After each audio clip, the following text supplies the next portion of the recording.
Isak tangis dan kebahagiaan mewarnai kedatangan 231 orang jamaah haji asal Kota Lubuk Linggau, Sumatera Selatan yang tiba di halaman Stadion Petanang Sport Center Kota Lubuk Linggau. Tampak ratusan warga baik kerabat maupun keluarga jamaah haji ini yang telah menunggu sejak pukul 8 pagi untuk menyambut kedatangan jamaah haji.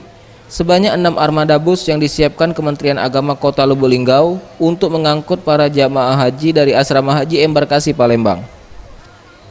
Dalam kepulangan jamaah haji asal Kota Lubuk Linggau ini, berdasarkan data Kemenak Lubuk Linggau, tercatat sebanyak 231 orang dari jumlah keseluruhan 232 jamaah, di mana satu jamaah terpaksa ditunda kepulangan ke tanah air lantaran tengah sakit dan masih menjalani perawatan medis di Rumah Sakit Mina, Arab Saudi.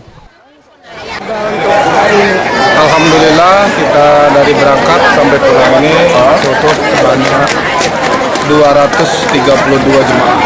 Alhamdulillah sehat, informasi terakhir kemarin tidak ada problem dan insya Allah sampai ke Lubuk Linggau. Alhamdulillah lancar, tanpa ada halangan. Ada satu yang sakit dari kita masih di Mina. Tim Liputan Sriwijaya TV.